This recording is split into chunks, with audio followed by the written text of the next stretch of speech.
Hey AP Chemisters, this is Mrs. Vanderwall bringing you the 14.8 edition of Blankwalle. This is going to be part 1. Here we're going to be finding the equilibrium concentration. So when we set up the ICE table, we're going to be solving for the E values of certain things, or we're going to be using the E values. I said once again, it's a very important section, and please read very carefully. Please follow along, jot down anything where you have questions, okay? Make sure you have your calculator. This is where we also downloaded the quadratic equation app from our phone, so we can find the roots of a quadratic equation. That's this section that we're going to need it. Okay. So back in the 14.6, we found that the equilibrium constant can be determined from the concentrations pressures of the reactants and products at equilibrium, and this is the important thing. So it's always the E term that we're going to be used to calculate a Kc or Kp.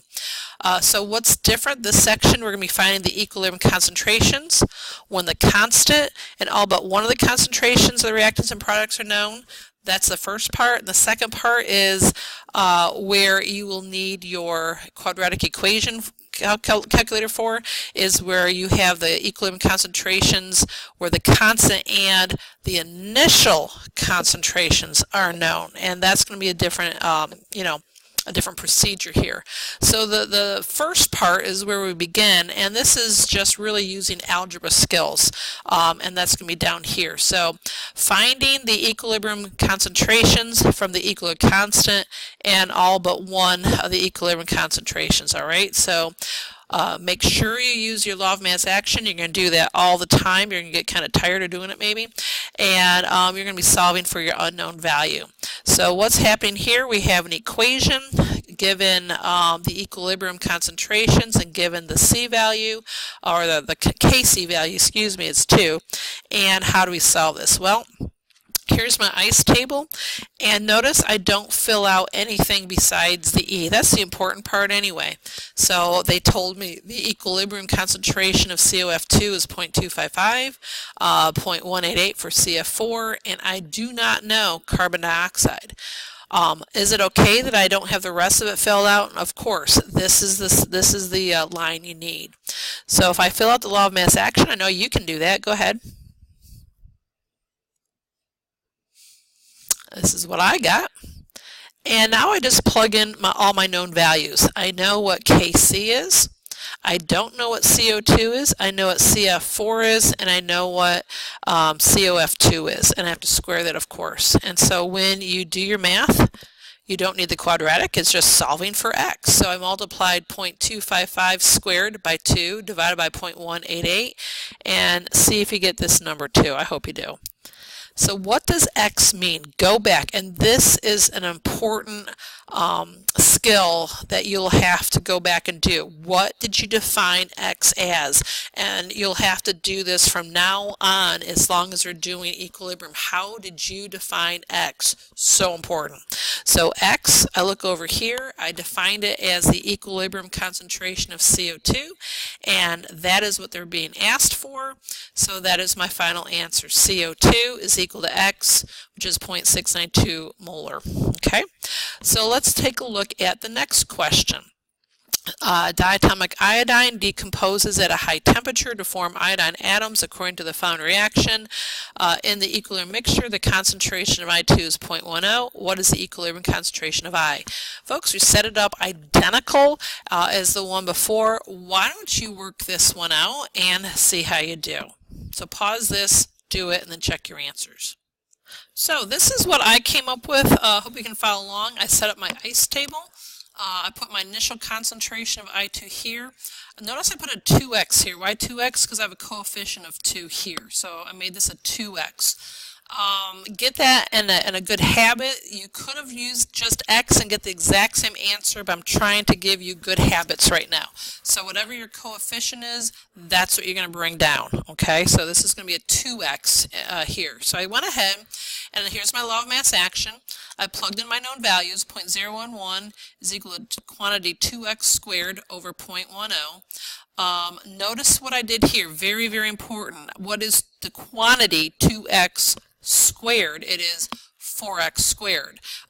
Don't think it's going to equal to 2x squared. That would be incorrect. So make sure you understand it is the quantity 2x that is squared to get 4x squared.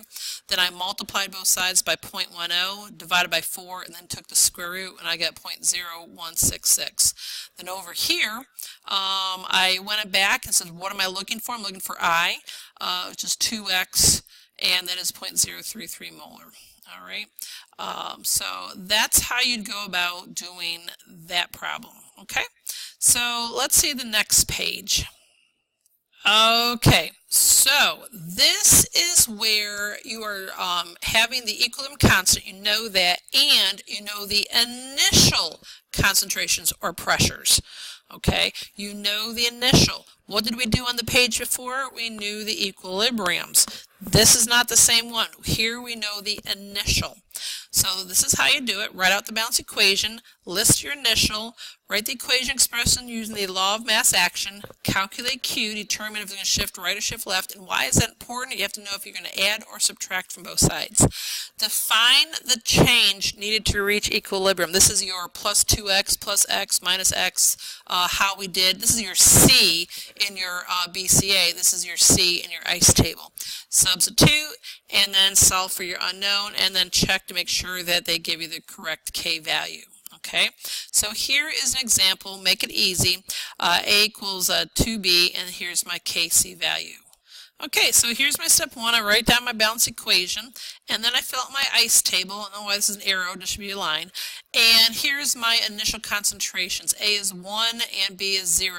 So if I do a quick Q in my head, Q would be products of reactants, so 0 divided by 1 is 0, and 0 is less than 0.33, so it will shift to the right. Okay, and that's important so we know, am I going to add or subtract? So because it's going to shift to the right, I'm going to subtract my reactants and add my products. So that's my change just like before. Now watch what we do here. Here's my equilibrium expression. So I have 1 minus x is 1 minus x, and 0 plus 2x is 2x. So now we need to set up the law of mass action, and then we need to start plugging in our values. Okay, so here I have 2x right here, quantity squared, remember it's the whole quantity, divided by 1 minus x over here, okay, and I get 0.33. That was the K they gave me, okay. So now what do? We have to solve for x, okay. Well, how did I go ahead and do that? I went ahead and, oops, where is it? Looks like this. Okay, I multiplied both sides by 1 minus x. Hang on, let me put the right one up here. This is what I did. I went 2x squared, I got 4x squared, so the quantity 2x squared, and then I multiply both sides by 1 minus x. So there we go. And now I distributed, so that's where I get next. I distributed 0.33 throughout. And now I'm trying to get all the terms on the right side, or actually on the left side if you want to do that. So I added 0.33x and then subtracted 0.33. So I have 4x plus 0.33x minus 0.33 is 0. So then I used my quadratic equation solver that we downloaded on our phones, and these are the two roots that they gave me. Now, is there one root that I can just immediately eliminate? And then hopefully you figured out, yeah, the negative one. We're not going to get a negative molarity. That's just kind of silly. So pick your positive one. Okay, so then to go back, what did I define each term as? Well, I defined A as 1 minus x. So here we go. And I defined B as 2 times x, and there's my molarity. Okay, and go back, and if you take 0.498 squared divided by 0.751, you will find you get 0.33. That's my check. Okay, so let's check out the next one.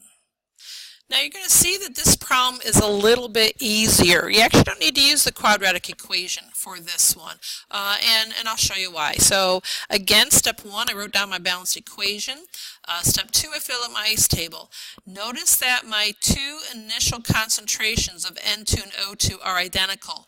Notice their coefficients are identical, and that sets up why it's a little bit easier. And I have, if it's not mentioned, no NO. So if I do a quick Q check, 0 divided by any number is going to be 0, so Q is going to be less than K, so it's going to proceed to the right. So now I can look at my change. So now I have subtract 1x, add 2x. So notice my equilibrium concentrations. It just, add them up. 0.2 minus x is 0.2 minus x. Same thing here, and this is 2x. Now watch what happens. I'm going to set up my Kc value, just like before, and this is equal to the value they gave me. And then I'm going to plug in the actual values from my E section here. All right, and once again, I feel like I'm saying this quite a few times, it is the quantity 2x squared that I'm using here. Okay, and then 0.2x minus times 0.2 minus x, excuse me. Look at this right here in the denominator. What do you notice about your denominator? How is this making our life a little bit easier? I'm going to scoot, I'll put it over here. Isn't this 0.2 minus x squared? And yes, it is. So what did I do next? What can you do next? It's pretty easy. Take the square root of both sides. So take the square root here. I'll tell you what I'll do right now. Take the square root of this, okay, and then take the square root of this, okay, and your math is going to get a lot easier, okay. Hang on. Sorry, I had to scooch some things around. All right, so once he took the square root of both sides, notice what happens here. I'm going to start working on this side now. I get 2x. Isn't the square root of 2x squared is 2x? And over 0.2 minus x, that's the square root of this term. And the square root of 0.10 is 0.316. So now it's just a matter of doing some algebra. So I multiply both sides by the denominator, and oops, I guess I should have done that next. There we go. And then I distributed. I combined my x's, so I added 0.316 to both sides. And when I get all done, I get x equals 0.027. So let me kind of recap what I did here. So I took the square root of both sides, and that gave me the quantity 2x over 0.2 minus x equals 0.316. I multiplied both sides by my denominator, and I got this term. I then distributed that 0.316 throughout, and I got this term here. I added 0.316 to both sides to get this term, and then I divided by 2.316 to get this. So now we need to go back and identify what is everything's equilibrium concentration. So N2 is 0.200, I put my sig figs back in, minus 0.027, which is my x, and I got 0.173. Well, shockaroonies here, we have the exact same term for O2, and then for NO, we have 2x, so it's 2 times 0.027, and that gets me 0.054. Okay, so that is all the work. Now, if you look at the next page, it is just like number 24. So why don't you pause this and see how you do.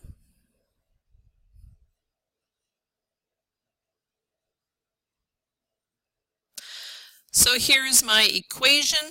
I filled up my ice table. I used my law of mass action. I had to square the top. Unfortunately, you have to use the quadratic equation here and solve for your roots. Plug in your x values, and you get this. Okay, so hopefully you did something very similar. Check your work. Okay, now let's check out the next value. Hey, it's just like number 25. So why don't you pause this, do it, and then check your work. Notice it's in pressures. Everything's in ATM, so that's great. You don't have to convert them to ATM. And go for it. So pause this and then check your work. Okay, here's our work again. I plugged in my ice value, my law of mass action. Notice what I did here. I took the square root of both sides, did my work, solve for x, and plugged them into the equation. Hopefully that helps.